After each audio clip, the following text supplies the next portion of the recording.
सर्वांना जय भीम, जय लवजी, जय संविधान. बांधवांनो, मी आपल्या पुढे आज एक छोटासा व्हिडिओ घेऊन येत आहे आणि व्हिडिओचं शीर्षक म्हणा, टायटल म्हणा, हे असं आहे: आरक्षण उपवर्गीकरण विरोधाच्या लढ्याच्या आडून डॉक्टर बाबासाहेब आंबेडकरांच्या परिवर्तनवादी लढ्याच्या नरडीला नख. या माझ्या टॅगलाईनवरून म्हणा, तुमच्या लक्षात आलंच असेल की माझ्या बोलण्याचा सूर काय असणार आहे, या व्हिडिओचा एक थोडक्यात भूमिका काय असणार आहे. बांधवांनो, आजचा जो व्हिडिओ आहे तो आरक्षण उपवर्गीकरणाच्या संदर्भानेच आहे. आणि आज जर का महाराष्ट्रामध्ये बघितलं तर सर्वच पातळीवर जो प्रामुख्याने विषय चर्चेला जात आहे तो म्हणजे अनुसूचित जाती आरक्षण उपवर्गीकरण. सोशल मीडिया असेल, प्रिंट मीडिया असेल, इलेक्ट्रॉनिक मीडिया असेल किंवा नुकत्याच झालेल्या पावसाळी अधिवेशनामध्ये सुद्धा या विषयावर बऱ्याच अंशी चर्चा झालेली आहे. आणि त्यामुळं जो विषय महाराष्ट्रामध्ये मागच्या 30 ते 35 वर्षापासून मातंग समाज ज्या विषयाला घेऊन लढाई लढत आहे, आणि तो विषय म्हणजे आरक्षणाचे उपवर्गीकरण. आतापर्यंत महाराष्ट्रामध्ये या विषयाला, मातंग समाजाच्या या लढ्याला प्रत्येक समाजाने, प्रत्येक नेत्याने याला पाठिंबा दिलेला आहे, त्याला समर्थन दिलेलं आहे. आणि सर्वांचंच म्हणणं आजपर्यंत असं होतं, आरक्षणाचं उपवर्गीकरण झालं पाहिजे. जे उपेक्षित असतील, वंचित असतील, लाभ वंचित असेल, त्यांना आरक्षणाचा लाभ मिळाला पाहिजे. आणि या लढ्याची जी धार तीव्रता आली, जी धार जी तीव्र झाली, ती म्हणजे 1 ऑगस्ट 2024ला तो सुप्रीम कोर्टाचा निकाल आला. आणि त्या निकालाने जेव्हा स्पष्ट केलं की आरक्षणाचे उपवर्गीकरणाचे अधिकार राज्य सरकारला आहेत आणि ते करू शकतात, आणि त्याच्यानंतर महाराष्ट्रातील लढ्याची गती वाढली. तोपर्यंतही कुठल्याही समाजाने, कुठल्याही नेत्याने याला विरोध केलेला नाही. आणि एकतर्फी हे आंदोलन सुरू होतं. पण या आंदोलनाला पहिल्यांदा विरोध व्हायला लागला, तो म्हणजे 10 एप्रिल 2026ला एक अनंत बदल समितीचा जो अहवाल मंत्रिमंडळाच्या बैठकीमध्ये आलेला होता. त्या मंत्रिमंडळाच्या बैठकीमध्ये लोकांनाही त्यांची मतं मांडण्याची, शिफारसी, सूचना, निवेदने, हरकती करण्याची संधी मिळाली पाहिजे, या अनुषंगाने एक समिती नेमल्या गेली. महाराष्ट्राचे मुख्य सचिव माननीय राजेशजी अग्रवाल यांच्या अध्यक्षतेखाली समिती नेमल्या गेली. आणि त्या समितीचा जो जी आर बाहेर आला, त्याच्यानंतर मात्र महाराष्ट्रामध्ये पहिल्यांदा या आरक्षण परिकरणाच्या चळवळीला प्रचंड स्वरूपात विरोध व्हायला लागला. अचानकपणे जी लोक आजपर्यंत आरक्षणाच्या उपयोगाच्या समर्थनाची बाजू मानत होती, अचानक त्या सर्वच लोकांनी यू टर्न घेतला आणि ते अचानकपणे आरक्षणाच्या उपायाचे समर्थक असलेले लोक अचानकपणे विरोधी गटात गेले. आणि महाराष्ट्रामध्ये आता या अनुषंगाने 2 गट पडलेले आहेत. एक म्हणजे आरक्षणाच्या उपवर्गीकरणाचे समर्थक असलेला गट, त्याचं नेतृत्व प्रामुख्याने मातंग समाज करतो. आणि आरक्षणाच्या उपवर्गीकरणाचे विरोधी गट आणि त्याचं नेतृत्व प्रामुख्याने महार समाज करतो. बांधवांनो, या अनुषंगाने सांगोपांग महाराष्ट्रामध्ये चर्चा होत आहे. लॉर्ड बुद्धा चॅनल असेल, वेगवेगळे युट्यूब चॅनल्स असतील, महत्वाचा मीडिया आहे, त्याच्यामध्ये सुद्धा याच्यावर डिबेट्स झालेले आहेत.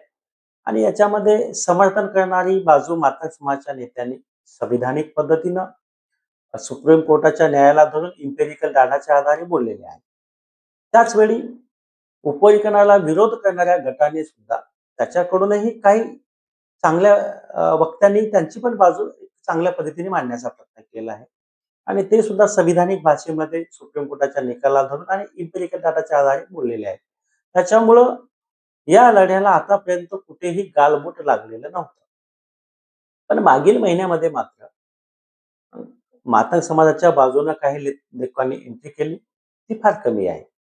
पण महार समाजाच्या बाजूने असंख्य लोकांनी एंट्री केली आणि ती एंट्री इतक्या आक्रमकपणे, इतक्या असंविधानिक भाषेमध्ये चर्चा करायला लागले. त्यांना उपवर्गीकरण होतंय किंवा नाही होत त्याच्याशीही देणे घेणं नाही. पण आपण समाजाचं नेतृत्व करायला तयार झालेलो आहोत हे दाखवण्यासाठी आणि हे समाजाच्या मनावर बिंबवण्यासाठी, एक आग पाकड करून एक फोकस स्वतःकडे शिफ्ट करण्यासाठी महार समाजाच्या काही नेत्यांनी आटोकाट प्रयत्न केले आहे. आणि त्याच या नेत्यांमुळं मातंग समाज आणि महार समाज या दोघांमध्ये दरी निर्माण होण्याचं काम मागील 1 महिन्यामध्ये झालं. तत्पूर्वी यावर चर्चा व्हायच्या, पण ती समाजामध्ये दरी निर्माण कधीही झालेली नव्हती. असो, हाही विषय नाही आपला. आजचा विषय हा आहे की जो या देशाचा लढा आहे आणि या देशामध्ये जो विचार घेऊन आपण जगतोय, तो विचार म्हणजे शिव फुले शाहू आंबेडकरांना भाऊ यांच्या विचारांना घेऊन जगतोय. आणि या जगामध्ये कुठेही उपेक्षितांच्या, शोषितांच्या न्याय हक्काचा जो लढा लढला जातो, त्या लढ्याची प्रेरणा डॉक्टर बाबासाहेब आंबेडकर असतात. आणि त्या उपेक्षितांना, वंचितांना लढा देत असताना त्यांना एक आशावादी असतात. डॉक्टर बाबासाहेब आंबेडकरांच्या विचारांना घेऊन आम्ही पुढे गेलो, लढलो, तर आम्हाला न्याय आपल्यात जाता येईल, आम्हाला निश्चित न्याय मिळेल. म्हणजे कुठल्याही उपेक्षितांच्या लढ्याचा ऑक्सिजन जे काही असेल ते म्हणजे डॉक्टर बाबासाहेब आंबेडकरांचे विचार आणि डॉक्टर बाबासाहेब आंबेडकरांचा सामाजिक लढ्याची प्रेरणा. असं असताना महाराष्ट्रामध्ये आपण उपविघटनाच्या संदर्भाने बोलत असताना आणि महाराष्ट्रामध्ये डॉक्टर बाबासाहेब आंबेडकरांचा जन्म झाला, जी चळवळ इथे रुजली, ते प्रत्येक माणसाच्या घरापर्यंत, तो एससी असेल, एसटी असेल, ओबीसी असेल, डॉक्टर बाबासाहेब आंबेडकरांचे विचार रुजले. त्या महाराष्ट्रामध्ये आपण जर बघितलं, डॉक्टर बाबासाहेब आंबेडकरांनी जो मुख्य लढा दिलेला आहे, तो म्हणजे येथील उपेक्षितांना, शोषितांना, वंचितांना न्याय मिळण्यासाठी प्रस्थापितांच्या विरोधात तो लढा लढलेला आहे. आणि प्रस्थापितांच्या विरोधात लढा लढवून मग अनेक टप्प्यावर त्या लढाया झालेल्या आहेत. आणि मग संविधानाच्या माध्यमातून येथील शोषितांना, वंचितांना, उपेक्षितांना मुख्य प्रवाहात आणण्यासाठी त्यांनी काही तरतुदी करून दिलेल्या आहेत. त्यातलीच एक महत्वाची तरतूद म्हणजे आरक्षण. मग त्या आरक्षणाचा लाभ एससीना असेल, एसटीना असेल, ओबीसीना मिळतोय आणि त्याच्यामुळेच या 3 प्रवर्गातील लोक आज विकासाच्या प्रवाहामध्ये येण्यासाठी धडपड करत आहेत. विकासाच्या प्रवाहामध्ये जवळपास काही लोक आलेली सुद्धा आहेत. पण याच वेळी आपण जर का आज अनुसूचित जातीचा विचार केला, या अनुसूचित जातीमध्ये महाराष्ट्रात 59 जाती आहेत. आणि या 59 जातीची सामाजिक परिस्थिती वेगळी आहे, सांस्कृतिक परिस्थिती वेगळी आहे. त्यांच्याकडे उपलब्ध साधनं इतिहास काळापासून वेगळी आहे. हे सर्व एकत्रित आरक्षण पद्धती असल्यामुळे एकाच ठिकाणी आहे. आणि त्याच्यामुळं येथील काही जातींना आरक्षणाचा लाभ झालेला आहे. मुख्यत्वे 1-2 जातींना याचा लाभ झालेला आहे आणि 56-57 जातींना याचा लाभ झालेला आहे. आणि त्याच्यामुळं महाराष्ट्रामध्ये आरक्षण लाभार्थी गट आणि आरक्षण लाभवंचित गट असे 2 गट पडलेले आहेत. आणि आरक्षण लाभार्थी गटाचं नेतृत्व महार समाज करतोय. आरक्षण लाभवंचित गटाचं नेतृत्व मागील 30 वर्षापासून मातंग समाज करतोय. या आरक्षण लाभ वंचित गटाचं म्हणजे आरक्षणाच्या प्रक्रियेमध्ये एससी मध्ये जे प्रस्थापित झालेल्या गटाचं नेतृत्व हा महार समाजाचे नेते करतात. आणि त्यांनी ते करीत असल्यामुळं कोणाला वाईट वाटण्याचं कारणही नव्हतं. पण जेव्हा सन्माननीय, आदरणीय आनंदराज आंबेडकर साहेबांनी या अनुसूचित जातीमधील प्रस्थापित गटाचं नेतृत्व करण्यासाठी पुढे आले, तेव्हा मात्र शिव फुले शाहू आंबेडकर अण्णाभाऊंच्या विचारावर श्रद्धा ठेवून काम करणारे लोक मात्र विचलित झाले. त्याचं कारण असं आहे, डॉक्टर बाबासाहेब आंबेडकरांचं कुटुंबीय हे एखाद्या जातीपुरतं, एखाद्या व्यक्तीपुरतं, एखाद्या प्रवर्गापुरतं मर्यादित असूच शकत नाही. ते समस्त भारतीयांचं आहे. आणि समस्त भारतीयांचं असताना त्यांनी एखाद्या जातीच्या बाबतीत भूमिका घ्यावी, हे कुणालाही चळवळीमध्ये काम करणाऱ्या कुणालाही न पटणारी गोष्ट आहे. कारण वडिलांना मुलांमध्ये भेद करता येत नाही. आणि डॉक्टर बाबासाहेब आंबेडकरांना इथे प्रत्येक माणूस हा आपला बाप मानतो. त्यांचे जे काही वंशज असतील ते सुद्धा आज वडिलकीच्याच भूमिकेत आहेत. आणि वडिलकीच्या भूमिकेमध्ये असलेल्या लोकांना आपल्या मुलांमध्ये भेद करता येत नाही. आणि अशा वेळी की जेव्हा लाभवंचित आणि लाभार्थी असे 2 गट पडलेले आहेत आणि ही 2 गटांमध्ये संविधानिक पातळीवर, सामाजिक पटलावर एक युद्धजन्य परिस्थिती निर्माण झालेली असताना, या लाभार्थी गटाचं नेतृत्व महाराजात करीत असताना आपण सन्माननीय आंबेडकर साहेब, सन्माननीय आनंदराज आंबेडकर साहेब हा लाभार्थी गटाचं पर्यायानं महार गटाचं नेतृत्व करीत आहेत. ही बाब मनाला प्रचंड वेदना देणारी. कारण हा जो महार गट आहे तो लाभार्थी गटाचं नेतृत्व करतोय आणि तो प्रस्थापित आहे, अनुसूचित जातीमधला तो प्रस्थापित आहे. आणि जर का डॉक्टर बाबासाहेब आंबेडकरांचं अख्खं आयुष्य आपण बघितलं, डॉक्टर बाबासाहेब आंबेडकरांचं अख्खं आयुष्य हे प्रस्थापितांच्या विरोधात जाऊन उपेक्षितांना, शोषितांना आणि वंचितांना न्याय देण्याच्या भूमिकेसाठी त्यांनी आपलं आयुष्य वेचलेलं आहे. आणि त्याच वेळी जेव्हा उपेक्षितांचा लढा लढण्याची वेळ येत आहे, तेव्हा त्या उपेक्षितांच्या बाजूनं सन्माननीय आनंदराज आंबेडकर साहेब जर उभे राहिले असते, तर येथील एक जनमानसामध्ये एक अत्यंत महत्वाचा मेसेज गेलेला असता. आणि आता काही लोक म्हणतात की आरक्षण उपरीकरण सरकारला करायचं नाही किंवा आरक्षण उपरीकरण काही करायचंच नाही, पण इथे समाजामध्ये फूट पाडायची आहे. समजा जर का आनंदराज आंबेडकर साहेबांनी आरक्षण लाभवंचित गटाचं म्हणजे आरक्षण वर्गीकरण उपरीकरणाच्या बाजूने जर भूमिका घेतली असती, इथे दोन महत्वाच्या घडामोडी घडणार होत्या. एक घडामोड अशी होती की जर का सरकारने उद्या उपवर्गीकरण केलंच तर येथील आंबेडकरी चळवळ बळकट होणार होती आणि आनंदराज आंबेडकर साहेब किंवा आम्ही सुद्धा हे म्हटलं असतं की दुसऱ्यांदा देशामध्ये जी लढा लढला गेला आणि उपेक्षितांना न्याय देण्याची वेळ आली, तेव्हा आंबेडकर नावाचा माणूसच पुढे आला आणि त्याच्यामुळेच तो न्याय मिळू शकला. हे येथील समाजाच्या मनावर बिंबलं असतं. ही एक सर्वात मोठी संधी होती. आणि दुसरी संधी अशी होती, जर का आरक्षणाचं उपरीकरण झालंच नाही, तर याच नेत्यांना एक बोलण्याची संधी होती.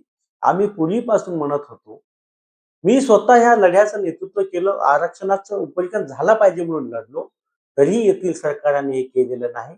कारण हे सरकारला करायचंच नव्हतं, आपल्यामध्ये फूट पाडायची होती. हे सुद्धा या लोकांना, या नेत्यांना बोलण्याची संधी होती. त्याचा आधार असा होता, जर का झालं तरीही credit goes to Ambedkar family आणि उपरीकरण नाही झालं तरी बघा आम्ही पूर्वी म्हणतच होतो की यांना द्यायचंच नाही. त्याच्यामुळे याचं नाही झालं तरी सुद्धा याचा खापर सरकारवर फोडण्याची संधी आंबेडकर कुटुंबियांकडे होती. या दोन्ही संधी सन्माननीय आदरणीय आनंदराज आंबेडकर साहेबांनी गमावलेल्या आहेत. आणि त्याचं कारण म्हणजे त्यांनी ज्या लढ्याचं नेतृत्व करीत असताना 7 जून 2026 ला स्थळ आहे तापडिया नाट्य मंदिर, छत्रपती संभाजीनगर येथे उपवर्गीकरण विरोधी संघर्ष परिषद झाली होती. आणि त्या परिषदेमध्ये आनंदराज आंबेडकर साहेब जे बोललेले आहेत, ते बोललेले जर का आपण त्यांचे शब्द ऐकले तर त्यांच्या बोलण्याची तुम्हाला एक लक्षात येईल की त्यांना काय म्हणायचं आहे आणि त्यांना त्यांच्या उपरीकरणाच्या अनुषंगाने त्यांच्या मनात काय आहे, त्यांचं मत काय आहे, त्यांची भूमिका काय आहे, हे आपण सन्माननीय आनंदराज आंबेडकर साहेबांच्याच तोंडून ऐकूया. त्याच्यासाठी हा मी त्यांचा तेथील व्हिडिओ अटॅच करतोय. याच्यासाठी मोठा लढा द्यावा लागणार आहे. आज तुम्हाला असं वाटत असेल की उपवर्गीकरण झाल्याने काय फरक पडणार आहे, आम्ही शिकलेलो आहोत तर काय फरक, प्रचंड मोठा फरक पडणार आहे. असं समजा की कमीत कमी उपवर्गीकरण झालं आणि जर तुम्हाला 3-4% जरी रिझर्वेशन मिळालं तर तुम्हाला कदाचित सरकारमध्ये काम करणाऱ्या लोकांना रोस्टर आणि बिंदू नामावली थोडी बहुत माहीत असेल. त्यामध्ये जेव्हा रोस्टर तुमचं ओपन केलं एससीचं होईल, त्याच्यामध्ये चर्मकार आणि आंबेडकरी समाजाला कमीत कमी 20 वर्ष नोकऱ्यांची आशा सुद्धा ठेवू नका. ही परिस्थिती आहे. जे सरकारी नोकरीमध्ये आहेत त्यांना हे समजतं. त्यामुळे तुम्ही सरकारी नोकऱ्याचं आशा सोडून द्या, कारण हे अत्यंत पद्धतशीर केलेलं षडयंत्र आहे की आज ही एससी मधली काही मंडळी, आंबेडकरी विचारावर चालणारी मंडळी आज अत्यंत पुढे चाललेली आहे, त्यांना कुठेतरी रोखण्याचं हे षडयंत्र आहे.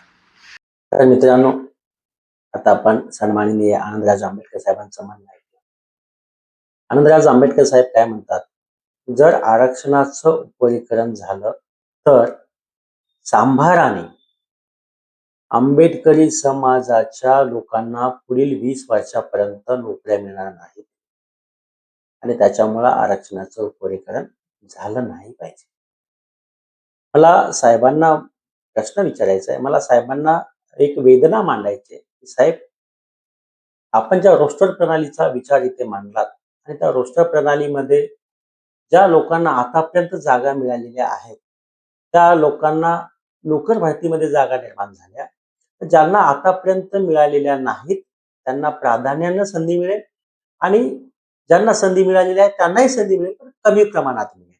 असाच त्या रोस्टरचा अर्थ आहे. तुमच्या बोलण्याचा अर्थ आहे. पण आतापर्यंत ज्यांना 75 वर्षामध्ये मिळालेलं आहे, सातत्याने मिळालेलं आहे, त्या लोकांना 15 ते 20 वर्षापर्यंत मिळणार नाही. म्हणून जी आपणाला पोटतिडीक वाटली, आतापर्यंत ज्यांना काहीच मिळालेलं नाही, त्यांच्याबद्दल आपल्याला का वाटू नये? जेव्हा की ते आपल्याकडे वडिलकीच्याच नात्यानं बघतात. आपल्याला चांभार आणि आंबेडकरी समाज ही संकल्पना मांडत असताना सुद्धा, आंबेडकरी समाजाची व्याख्या करीत असताना सुद्धा आपण आंबेडकरी समाजाला संधी मिळणार नाही असं आपण म्हणालात.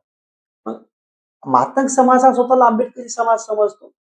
मग तोच आंबेडकरी समाज स्वतःला समजणारा मातंग समाज उपरीकरणाची मागणी करतो. म्हणजे आरक्षणाचं उपरीकरण झालं तर आम्हाला संधी मिळेल असं हा मातंग समाज म्हणतो आणि जो स्वतःला आंबेडकरी समाज म्हणून घेतो. आणि आपण तर म्हणताय की उपरीकरण झालं तर आंबेडकरी समाजाला संधी मिळणार नाही. म्हणजे थोडक्यात आपण आंबेडकरी समाजाची व्याख्या करीत असताना तुम्ही चांभारांचा स्पेशली उल्लेख तर केलाच, पण आंबेडकरी समाज म्हणून केवळ आणि केवळ महार जातीच्या अनुषंगाने आपण बोललात आणि उरलेल्या इतर ज्या 57 जाती आहेत, त्या आंबेडकरी समाज या टर्मिनॉलॉजीतून त्यांना आपण एक्सक्लूड केलं, काढून टाकलं. म्हणजे ते आंबेडकरी समाजाचा भाग नाहीत, असा आपल्या बोलण्याचा अर्थ होतो. आणि म्हणून आपण म्हणताय, की आंबेडकरी समाजाचं नुकसान होणे म्हणजेच महारांचं नुकसान होऊ नये म्हणून आरक्षणाचं उपरीकरण झालं नाही पाहिजे. खरं तर आपल्याला या सगळ्या गोष्टी ज्या लोकांना एकत्रित आरक्षण पद्धतीमध्ये 76 वर्षात प्रतिनिधित्वच मिळालं नाही आणि असंच एकत्रित आरक्षण पद्धती राहिली तर पुढचे 75 वर्ष मिळण्याची तीळ मात्र खात्री नाही.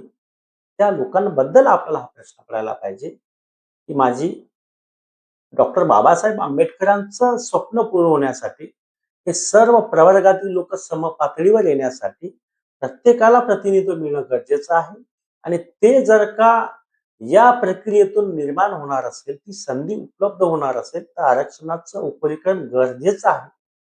ही भूमिका आपण घेणं गरजेचं होतं. कारण डॉक्टर बाबासाहेब आंबेडकरांचा विचार हाच आहे, की प्रत्येकाला समपातळीवर आणणे, सर्वांना प्रतिनिधित्व निर्माण करून देणे आणि डॉक्टर बाबासाहेब आंबेडकरांचा संपूर्ण लढाच हा होता, की लाभवंचितांसाठी आपण लढलं पाहिजे. अशा वेळी आपण मात्र लाभवंचितांची बाजू न घेता लाभार्थी गटाची बाजू घेता हे मात्र फुलेशाह आंबेडकरांना भाऊंच्या चळवळीमध्ये काम करणाऱ्या माझ्यासारख्या हजारो कार्यकर्त्यांना रुचलेलं नाही. ही भूमिका महार समाजाच्या कुठल्याही नेत्याने घेतली त्याचं वाईट अजिबात कोणालाही वाटलं नाही. कारण काय, ते नेते जातीपुरते मर्यादित आहेत, ते जातीचं नेतृत्व करतात. आपण समस्त भारतीयांचं नेतृत्व करतो, समस्त आंबेडकरी चळवळीचं नेतृत्व करतात आणि त्या चळवळीचा भाग आम्हाला समजतो. पण आपण हे बोलत असताना जी वाक्यरचना केली, त्या वाक्यरचनेमध्ये आमच्यासारख्या असंख्य लोकांच्या भावना चिरडल्या गेलेल्या आहेत आणि त्याच्यातून आपण जातीय भूमिका घेता हा निष्कर्ष निघतो आहे आणि जो आंबेडकरी चळवळीला अजिबात अपेक्षित नव्हता, नसेल. पण आता ते आपल्या बोलण्यातून तशी भूमिका पुढे गेलेली आहे. बांधवांनो, आपल्याला काही गोष्टी आता स्पष्टपणे बोलाव्या लागतील आणि वामनदादा कर्णकांचे आपल्याला एक काव्य इथं म्हणावं लागेल, त्याची आठवण करावी लागेल. भीमा तुझ्या मताचे जर 5 लोक असते, तलवारींचे तयांच्या न्यारेच टोक असते. वाणीत भीम आहे, करणीत भीम असता. वर्तन तुझ्या पिलांचे सारेच सुख असते. आता डॉक्टर बाबासाहेब आंबेडकरांची आंबेडकरी चळवळ तर म्हणायचं, पण त्या चळवळीची मूल्य, त्या चळवळीचे विचार, त्या चळवळीचा गाभा हा दूर दूरपर्यंत ह्या चळवळीचा जो आत्मा आहे, तो आत्मा हरवलेला आहे. आणि ही फक्त काही लोकांपुरती, काही समुदायापुरती राबवली जाणारी प्रक्रिया असं आज तरी आंबेडकरी चळवळीचं स्वरूप आलेलं आहे. जी अतिशय ग्लोबल अशी व्याख्या होती, ती अतिशय सीमित अशी झालेली आहे. आणि पुढच्या काळामध्ये आंबेडकरी चळवळ म्हणजे केवळ आणि केवळ महारांची चळवळ असंच अधोरेखित होईल की काय, अशी भीती सुद्धा आमच्यासारख्या चळवळीत काम करणाऱ्या लोकांपुढे निर्माण झालेली आहे. आणि अशा वेळी जेव्हा अनेक अडथळे निर्माण होतात, तरी अशा अडथळ्यांवर मात करून डॉक्टर बाबासाहेब आंबेडकर वेळोवेळी लढलेले आहेत. आणि डॉक्टर बाबासाहेब आंबेडकर नावाचा ऑक्सिजन आमच्या रक्ताच्या थेंबाथेंबातून आमच्या शरीराच्या प्रत्येक पेशीमध्ये गेलेला आहे. आणि प्रत्येक पेशीमध्ये जाऊन त्यांनी आम्हाला जिवंत ठेवलेलं आहे आणि ते आम्हाला लढायला प्रवृत्त करत आहे. की जेव्हा जेव्हा उपेक्षितांच्या न्यायासाठी, शोषितांच्या, वंचितांच्या न्यायासाठी लढायची वेळ येईल, तेव्हा तुम्ही लढलं पाहिजे. आणि डॉक्टर बाबासाहेब आंबेडकरांचा हाच विचार घेऊन, हीच ताकद घेऊन, हेच श्वासामध्ये ऑक्सिजन घेऊन आम्ही लढतोय. आणि तो लढा त्या उपेक्षितांसाठी आहे की ज्यांच्या पदरात आतापर्यंत काहीच पडलेलं नाही. आणि ज्या 57 जाती खितपत पडलेल्या आहेत, त्यांच्या उद्धारासाठीची लढाई डॉक्टर बाबासाहेब आंबेडकरांच्या विचारातून आम्ही लढतोय.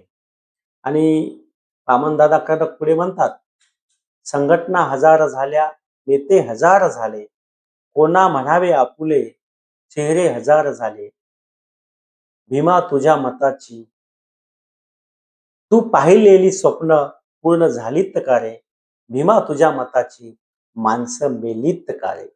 हा उद्विग्न होऊन विचारलेला वामनदादा खडकांनी जो प्रश्न आहे, त्या प्रश्नावर उत्तर म्हणून भीमाच्या मताची माणसं मेलेली नाहीत.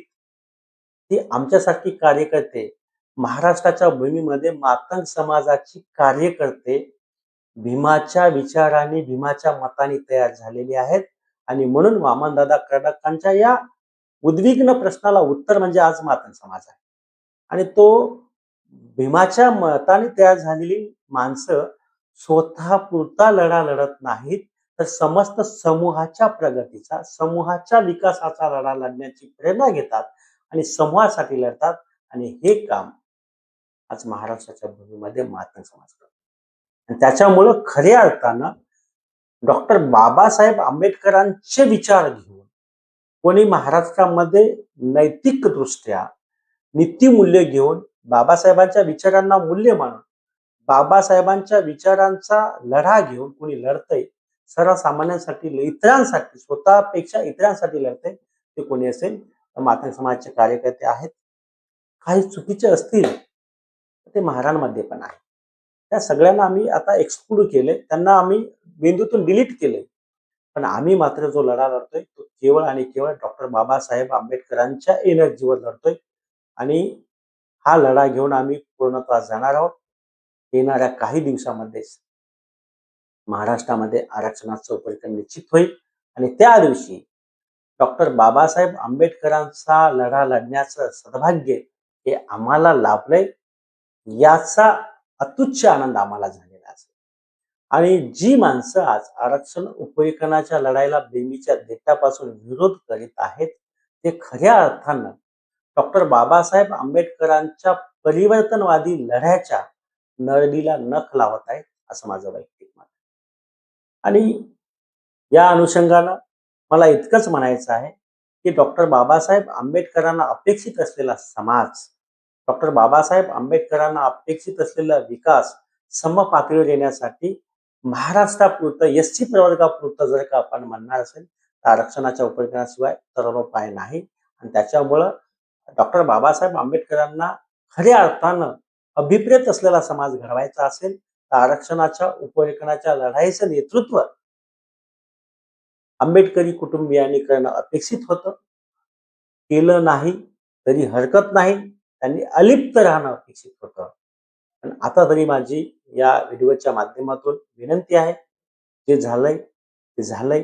पण पुढच्या काळात तरी माझ्या माता समाजाच्या प्रत्येक कार्यकर्त्यांना मी विनंती करतो, की आनंदराज आंबेडकर साहेबांनी जी भूमिका घेतलेली आहे, ती भूमिका डॉक्टर बाबासाहेब आंबेडकरांच्या विचारांना अपेक्षित असलेली भूमिका निश्चितपणे नाही.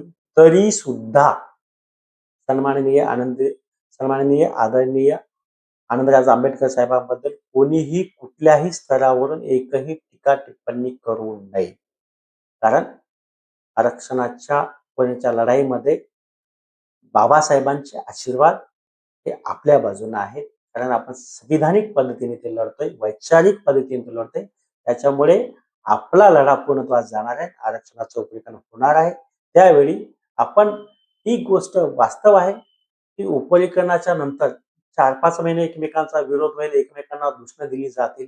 पण त्याच्यानंतर पुन्हा उपरीकरण झाल्यानंतर सुद्धा मांग आणि महारांना गळ्यात गळा घालून फिरल्याशिवाय पर्याय नाही.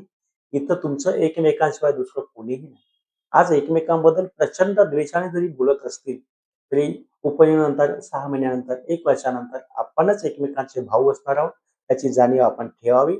त्यामुळं आपण कुठल्याही टीका टिप्पणी करत असताना महापुरुषांवर, महापुरुषांच्या वंशजावर दोन्ही बाजूने टीका टिप्पणी अजिबात होता कामा नये. जे कोणी करत असतील ते मूर्ख आहेत असं गृहीत धरावं आणि त्यांना सोडून द्यावं. पण आरक्षणाचा उपरीकरणाचा लढा हा अत्यंत गरजेचा लढा आहे आणि उपेक्षितांना न्याय देणारा लढा आहे. त्याच्यामुळे डॉक्टर बाबासाहेब आंबेडकर यांची चळवळ खऱ्या अर्थानं महाराष्ट्रामध्ये मातंग समाज, वाल्मिकी समाज, मेहतर, भंगी, मांगरोळी समाज लढतोय. हे मात्र आज सत्य आहे आणि इतकंच बोलतो. आणि मी हे माझं वैयक्तिक मत आहे. हे काही मातंग समाजाचं मत आहे असं माझं म्हणणं नाही. हे माझं वैयक्तिक मत आहे. ते आपल्या पुढे मी मांडलेलं आहे. इतकंच बोलतो आणि थांबतो. जय लवजी, जय भीम, जय संविधान, जय भारत.